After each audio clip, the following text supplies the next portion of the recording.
आपके अपने YouTube channel Brijen education में। तो आज हम इस वीडियो में बात करने वाले हैं एक मॉडल पेपर के बारे में। आज हम सामान्य हिंदी इन क्लास 12 सामान्य हिंदी का एक मॉडल पेपर लगाने वाले हैं, यानी बताएंगे कि कैसे यूपी बोर्ड में सामान्य हिंदी का पेपर आता है। तो वीडियो को लास्ट तक देखिएगा, आप जानने वाले हैं और कुछ क्वेश्चन को सॉल्व करने वाले हैं इस वीडियो में। तो वीडियो को लास्ट तक देखिएगा, ठीक है। तो आइए स्टार्ट करते हैं, देखते हैं पेपर कैसे आता है। तो देखिए पेपर देखते हैं, ये मॉडल पेपर है। तो देखिए समय कितना होता है हमारे पास, सिर्फ 3 घंटे 15 मिनट का। कितने होते हैं? 3 घंटे 15 मिनट का। और बात की जाए पूर्णांक की, तो पूर्णांक कितना होता है? 100 का। कितने पूर्णांक होते हैं? 100 का पूर्णांक होता है। इसमें बात की जाए खंड होते हैं अलग अलग, जैसे बात की खंड का, खा, गा में होते हैं। तो ये पहला खंड होता है हमारा, जिसमें कुछ निर्देश दिए जाते हैं पहले हमें कि प्रारंभ में 15 मिनट विद्यार्थियों को प्रश्न पत्र पढ़ने के लिए निर्धारित हैं। जो 15 मिनट हैं वो प्रश्न पत्र पढ़ने के लिए हैं। फिर दूसरा है सभी प्रश्नों के उत्तर देना अनिवार्य, यानी जितने भी इसमें प्रश्न दिए गए हैं सभी का उत्तर देना आपके लिए अनिवार्य है। फिर देखिए सभी प्रश्न हेतु निर्धारित अंक एवं उनके सम्मुख अंकित हैं, यानी जो भी देख सकते हैं कि यहाँ पर जो लिखे हैं, पहला प्रश्न देख सकते हैं कि जो इनके प्रश्न हैं, जो प्रश्न है उनके सामने उसके अंक अंकित हैं, यानी कौन सा प्रश्न कितने नंबर का है। तो आइए जानते हैं और देखते हैं। अगर वीडियो आप वीडियो को लास्ट तक देखिएगा। अगर वीडियो पसंद आ जाए तो वीडियो को लाइक कीजिएगा, चैनल को सब्सक्राइब जरूर कीजिएगा। तो हम पहले देखेंगे खंड खा। खंड का में क्या होता है। तो पहला प्रश्न बनता है जिसमें कुछ रचनाएं, यानी मिनिमम कितनी 5 रचनाएं होती हैं। पहले प्रश्न में 5 रचनाएं जिनके विकल्प नीचे दिए गए हैं, हमें उनमें से एक आंसर लिखना है। तो पहला विकल्प यानी पहले प्रश्न का है और उसका देख सकते हैं क्या है, प्रश्न क्या है, परीक्षा गुरु के रचनाकार हैं। तो परीक्षा गुरु के रचनाकार इन 4 में से एक हैं और हमें उनको लिखना है। तो आप देख सकते हैं परीक्षा गुरु के रचनाकार हूँ कौन से, श्रीनिवास दास, लाला श्रीनिवास दास परीक्षा गुरु, यानी परीक्षा गुरु के प्रमुख रचनाकार हैं, यानी इन्हें पहला उपन्यासी परीक्षा गुरु है। फिर है अगला प्रश्न एक का खा, भारत दुर्दशा के रचनाकार हैं। तो भारत दुर्दशा के रचनाकार कौन से हैं? तो देखिए भारतेंदु हरिश्चंद्र। कौन से? भारतेंदु हरिश्चंद्र। आप टिक करते आइए, ठीक है, टिक कर देता हूँ मैं। ए प्रेमचंद, ए श्रीनिवास दास। फिर अगला प्रश्न ऐसे बनता है कि राग दरबारी की रचना विधा है। तो राग दरबारी की रचना विधा है, तो आप देख सकते हो कि जो प्रश्न नंबर, यानी इनमें से कोई नहीं है, ना कविता है, ना नाटक है, ना निबंध है, इनमें से कोई नहीं है। नहीं रचना विधा की पूछ रहे, विधा कौन सी है, कविता है कि नाटक है कि निबंध है, तो इनमें से कोई नहीं है, ठीक है। आपको मतलब या हमने ये कर लिए तो कितने एक नंबर हमें मिल चुकी है, एक नंबर की। फिर देखिए अगला है रामचंद्र शुक्ल ने भक्ति काल, रामचंद्र शुक्ल ने भक्ति काल का सर्वश्रेष्ठ लोकवादी कवि किसे कहा है। यानी रामचंद्र शुक्ल ने किसे कहा है, लोकवादी कवि कहा है, यानी सर्वश्रेष्ठ लोकवादी कवि किसे कहा है। तो आप देख सकते हैं कि इसका आंसर होगा यानी तुलसीदास को। किसे? तुलसीदास को कहा है। फिर साहित्य लोचन गद्य की विधा है। तो साहित्य लोचन गद्य की विधा है, आप देख सकते हैं आलोचना। क्या है? एक आलोचना है, ठीक है।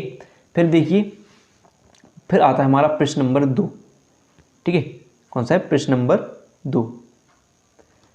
प्रश्न नंबर 2 है, ये भी कितने, इसमें भी कितने 5 विकल्प दिए गए हैं। 5 विकल्प दिए गए हैं जिनके हमें आंसर लिखने हैं और यहाँ पर इनके नंबर एक नंबर के ये भी पूछे जाते हैं। तो यानी टोटल कह सकते हैं कि कुल मिला के जो खंड का है, इसमें कितने 3 प्रश्न होते हैं। कितने? 3 प्रश्न होते हैं। अगर बात की जाए प्रश्न 1 और प्रश्न 2 की, तो वो कितने नंबर के होते हैं, यानी एक नंबर के होते हैं। और प्रश्न 3 की बात की जाए तो हमें वो 10 नंबर देकर जाता है, यानी टोटल देख सकते हैं कि आपको 10 इसमें मिल रहे हैं और 10 इसमें, यानी टोटल कितने 20 नंबर हमें यहाँ पर मिलने वाले हैं। तो देखिए ऐसे हम इसमें कुछ और देखते हैं। अब देखिए कि प्रश्न है पहला कि आला, यानी दूसरे का है कि आला खंड का दूसरा नाम है। तो आला खंड का दूसरा नाम आप देख सकते हैं कि आला खंड का दूसरा नाम है परमाल रासो। क्या है? परमाल रासो। फिर बात की जाए कि हिंदी का प्रथम महाकाव्य है। हिंदी का प्रथम महाकाव्य है, तो पृथ्वीराज रासो, क्या है, पृथ्वीराज रासो। फिर चिंतामणि कवि हैं, चिंतामणि कवि हैं यानी, तो देख सकते हैं चिंतामणि कवि रीतिबद्ध वर्ग के, किसके, रीतिबद्ध वर्ग के। फिर बात की जाए स्थूलभद्र, स्थूलभद्र की रचनाकार कौन है, स्थूलभद्र की रचनाकार कौन है, तो देख सकते हैं आपके जैनधर्म सूरी, कौन से, जैनधर्म सूरी। फिर है अगला देखिए, निम्नलिखित कवियों में से रीतिकाल का कवि कौन नहीं है, कौन नहीं है, तो आप देख सकते हैं कि भारतेंदु हरिश्चंद्र रीतिकाल के कवि नहीं है। फिर अब ये हो चुके हमारे प्रश्न 1 और प्रश्न 2, जिनमें हमें 10 नंबर की रचनाएं पूछी जाती हैं। अब देखते हैं प्रश्न नंबर 3। आप देख लीजिए, देखिए तो ये हमारा प्रश्न नंबर 3 है। इसमें दिखाया गया निम्नलिखित अवतरणों को पढ़कर उन पर आधारित प्रश्नों के उत्तर दीजिए। ये पूरा पैराग्राफ दिया गया है आपके लिए, और इसमें उपयुक्त गद्यांश यानी इसके जो बोल रहे हैं कि इसको पढ़कर इसमें जो प्रश्न दिए गए हैं 5 प्रश्न, इनके हमें आंसर इसमें से यानी पढ़कर देना है।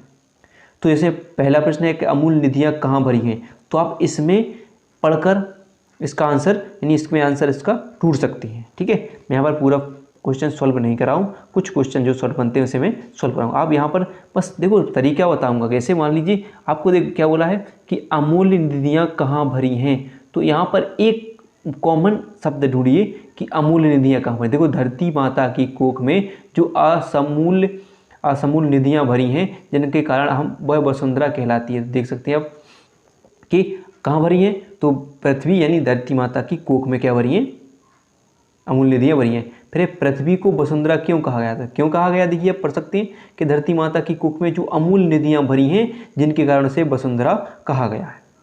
फिर अगला है कि पृथ्वी की देह में को किसने सजाया है, तो प्रश्न में वही कि जिसमें अनेक लाखों करोड़ों यानी सब उसमें क्या भरा है, जो निधियाँ भरी हैं जो कह सकते हैं उन्हें, जो भी भरा है। अब यहाँ पर खुद ढूंढकर आप पढ़कर उसे देख सकते हैं।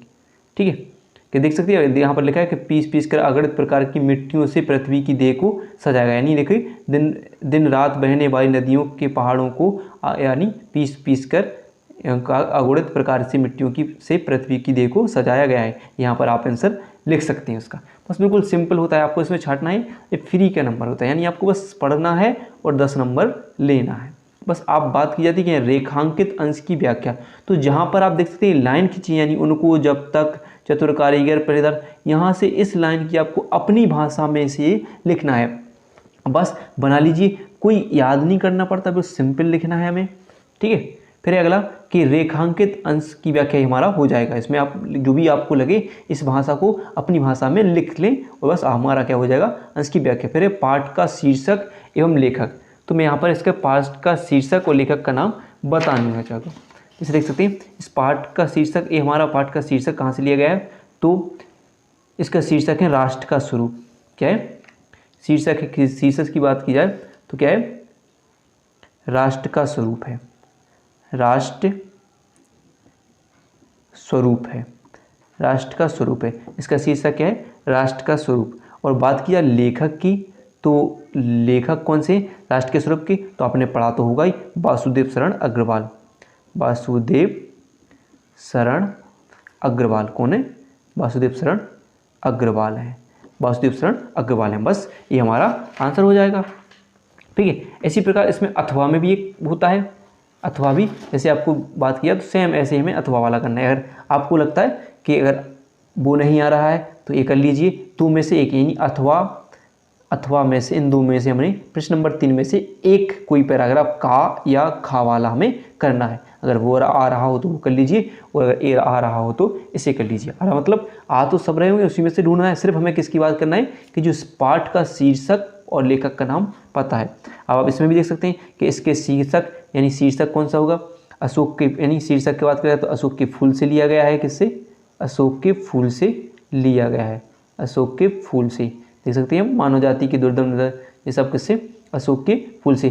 क्योंकि आप पहचाने कैसे, इसमें एक वर्ड कॉमन मिल जाता है जिससे आप इसे पहचान लेते हैं। और आप इस कहानी को पढ़ लीजिए। और शीर्षक की बात की जाए तो हजारी प्रसाद द्विवेदी हैं। कौन से, हजारी प्रसाद द्विवेदी। इनमें से आप एक और कर लीजिए। चलिए तो आगे और देखते हैं। अगर वीडियो पसंद आ रही हो तो वीडियो को लाइक और चैनल को सब्सक्राइब जरूर कीजिएगा।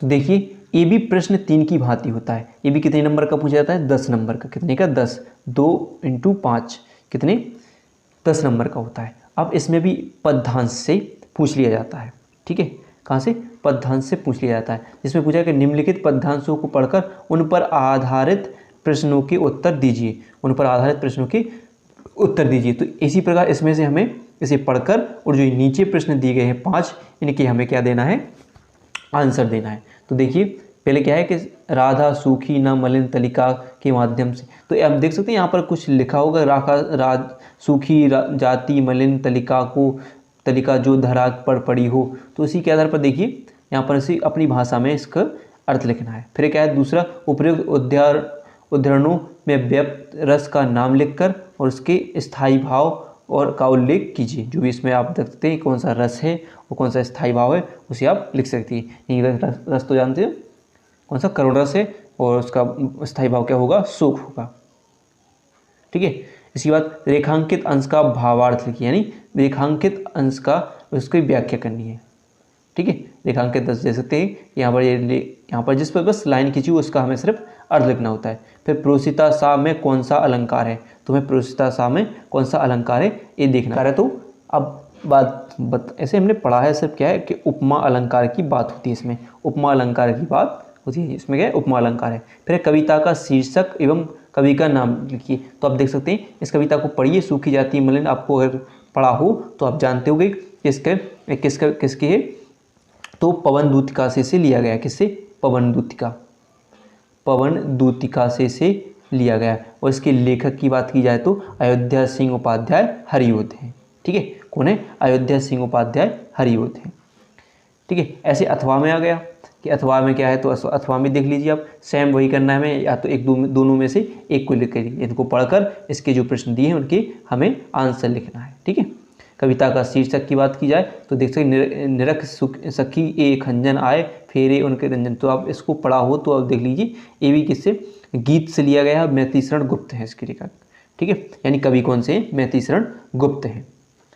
फिर बात की जाए इसमें प्रश्न नंबर 5 आ जाता है कि प्रश्न नंबर 5, निम्नलिखित लेखों में से किसी एक लेखक का साहित्य परिचय देते हुए उनकी कृतियों को प्रकाश डालिए। आपको एक जीवन परिचय लिखना है, कितने शब्दों में, सीमा शब्द यानी 80 शब्दों में हमें लिखना है। प्रश्न कितने नंबर का पूछा जाता है, तो आप देख सकते हैं 4 नंबर का जीवन परिचय पूछा जाता है। तो बस आप एक याद कर लीजिए, अगर लाइन से कितने, आप सिर्फ 2 याद करके रखिए, 2 याद कर लीजिए, उनमें से आपको एक आएगा वसुदेव शरण अग्रवाल, डॉक्टर हजारी प्रसाद द्विवेदी, और एक और देखिए आप कौन सा पूछा जाएगा, 3 आते हैं, और एक है जी सुंदर रेड्डी। अब तीनों में से आपको एक किसी का जीवन परिचय करना है, ठीक है, किसी का भी एक जीवन परिचय कर लीजिए।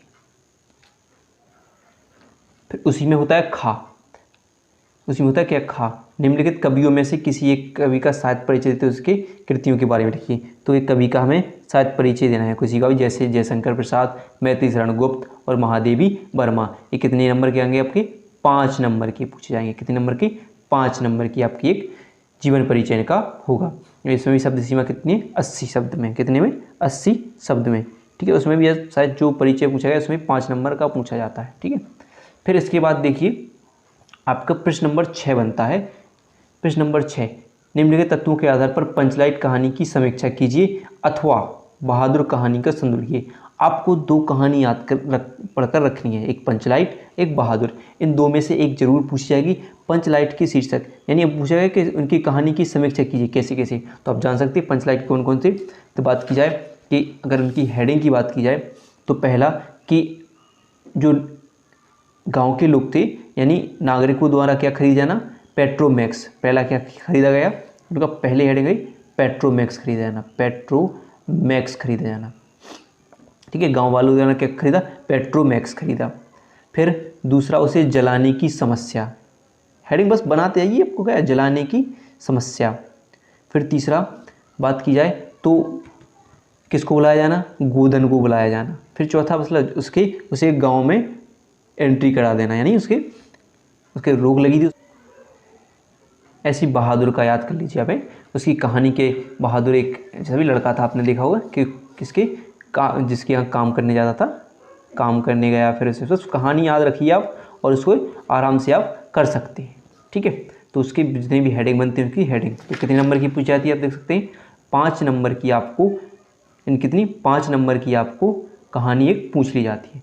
फिर प्रश्न नंबर बनता है 7, निम्नलिखित खंड काव्य में से स्वगठित खंड काव्य के आधार पर किसी एक प्रश्न का उत्तर दीजिए। अगर ये खंडकाव्य है, खंडकाव्य हर एक जिला के लिए अलग अलग होता है। अब जैसे अगर आप ललितपुर ज़िले की बात करें, मैं एक ललितपुर ज़िले से हूँ, तो हमारे यहाँ मुक्ति यज्ञ खंडकाव्य की बात की जाती है। अगर और अदर ज़िले की बात की जाए तो यहाँ पर ये पूछे जाते हैं। अपने ज़िले के आधार पर इनके पढ़िए आप। तो जैसे यहाँ पर आपको मुक्ति यज्ञ की कथा वस्तु, मुक्ति यज्ञ के बारे में आपको पढ़ना है, यानी गांधी जी के बारे में आपको पूरी डिटेल याद कर रखनी है। इसमें गांधी जी के बारे में बताया जाता है। तो आइए और देखते हैं हम। अब प्रश्न बनता है, यानी खंड अगला चेंज होता है, खंड खा होता है। अब इसमें प्रश्न नंबर 8 है कि निम्नलिखित अवतरणों का संदर्भ सहित हिंदी में अनुवाद दीजिए। तो कितने नंबर का है? 7 नंबर का हिंदी में अनुवाद। जो एक संस्कृत का हमें ये पैराग्राफ आ चुका है, इसका हमें किस में लिखना है? हिंदी में अनुवाद करना है। पहले तो इसका संदर्भ लिखेंगे और फिर इसकी व्याख्या लिखेंगे, ठीक है। यानी संदर्भ आप लिखना चाहोगे कि संदर्भ कैसे लिखते हैं, तो इससे बस संदर्भ की बात की है, संदर्भ तो हम लिखेंगे कैसे? प्रस्तुत संदर्भ हमारी पाठ्य पुस्तक, किसकी? पाठ्य पुस्तक संस्कृत। क्या लिखेंगे? संस्कृत परिचय का, या संस्कृत लिख देंगे कि पाठ्य पुस्तक संस्कृत के पाठ, जो भी पाठ है आप यहाँ पाठ का नाम डाल देंगे, पाठ का नाम डाल देंगे, का नाम है से लिया गया है। प्रस्तुत संदर्भ हमारी पाठ्य पुस्तक संस्कृत के इस पाठ से लिया गया है, ऐसे लिख सकते हैं। फिर देखिए बस आपको इसमें से 2 दिए जाएंगे 7 नंबर में, एक अथवा में पूछ लेगा, एक अथवा में 2 दिए। फिर आता है आपका उसमें खा आता है। इसमें भी आप देख सकते हैं कि दिए गए पदांशों में से किसी एक का संदर्भ सहित अनुवाद कीजिए। तो उसमें भी आप संदर्भ ऐसे लिखेंगे, प्रस्तुत संदर्भ हमारी पाठ्य पुस्तक संस्कृत के इस पाठ के से लिया गया है, इस पाठ से लिया गया है। जैसे देख सकते हैं कि इसे भी कितना एक श्लोक है, इसे आप अच्छे से याद कर लीजिए। ये कितने नंबर का है? 7 नंबर का। इसमें पूछा गया क्या कि सुखार्थिन को तो विद्यार्थिन सुखम, यानी कोई भी सुख चाहने वाले को विद्या कहाँ और विद्या चाहने वाले को सुख कहाँ, ऐसी बात सब आपको पढ़ना है इसमें। फिर ऐसे अथवा में भी आप पूछा, इन 2 में से आपको एक कोई कर लेना है। फिर बात की जाती है अगले प्रश्न की। तो अगला प्रश्न स्टार्ट होता है हमारा प्रश्न नंबर 9 से। यहाँ होते हैं निम्नलिखित मुहावरे और लोकोक्तियों, यानी क्या? मुहावरे और लोकोक्तियों के बारे में हमें बताना है। मुहावरे, तो पहला हमारा इसमें सिर पीटना यानी जानते हो आप कि पछताना। सिर पीटना यानी पछताना, ठीक है। सिर पीटना यानी पछताना, यानी आपको बस 2 चीज़ करनी होती है। आपको क्या करना होता है कि उसका अर्थ बताना। ऐसे हमने यहाँ लिखा है कि सिर पीटना क्या है? सिर पीटना, पहला हमारा सिर पीटना। इसमें क्या है? इसका पहले तो क्या करना है? एक अर्थ लिखना है कि सिर पीटना यानी क्या होता है? पछताना। क्या होता है? पछताना। अब बात की जाए वाक्य प्रयोग, तो वाक्य प्रयोग में लिखना क्या है कि अब सिर पीटने से क्या लाभ, जो होना था सो हो गया। वाक्य प्रयोग में जो भी आपको जैसे भी लगता है कि अब सिर पीटने से क्या लाभ, जो होना था सो हो गया, ऐसे आप यहाँ पर लिख देंगे इसी को कि अब सिर पीटने से क्या लाभ, जो होना था सो हो गया। फिर बात की जाए इसमें एक और है, तो अगला है इसमें देखिए हम सब करेंगे इसे हाथ पाँव मारना। तो हाथ पाँव मारना का मतलब क्या होता है कि हाथ पाँव मारना यानी अंतिम शक्ति भर प्रयास, यानी उपाय, अंतिम शक्ति भर इनका उपाय करना। तो यानी लिख सकते हैं कि राम ने अंतिम शक्ति तक उपाय, यानी खूब हाथ पाँव मारे लेकिन अपना काम नहीं करा सका, ठीक है। वाक्य प्रयोग में लिखेंगे, यानी इसका मतलब क्या हो गया?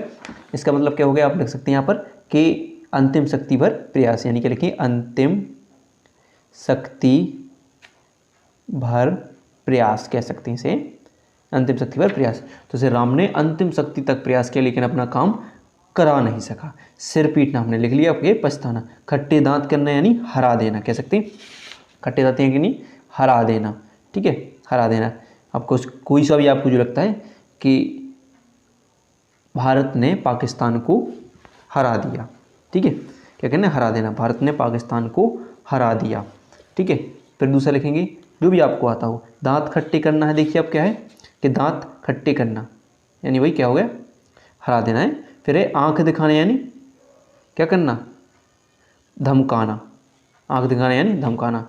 किसी ने कोई का भी नाम लिखिए, इसने इसको क्या किया? धमकाया। बस वाक्य प्रयोग में पहले लिख देंगे यहाँ पर, इसे लिख देंगे कि धमकाना यानी आंख दिखाना यानी क्या कहना? धमकाना।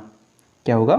धमकाना। फिर लिख देंगे वाक्य प्रयोग में किसने इसे धमकाया। ठीक है, इसी प्रकार अब देखेंगे कि अब आती है प्रश्न, देख सकते हैं प्रश्न 10। प्रश्न 10 में क्या पूछा जाएगी आपकी संधि। निम्नलिखित शब्दों के संधि विच्छेद के सही विकल्प का चयन कीजिए। अब यहाँ पर एक संधि दी है और इसके संधि विच्छेद हैं, इनका एक सही अर्थ निकालना है। अरे सुखार्थन यानी सुख प्लस अर्थन, इसका यही होगा, यानी सुखा अर्थन नहीं होगा, सुख प्लस अर्थन नहीं होगा, क्या होगा सुख प्लस अर्थन।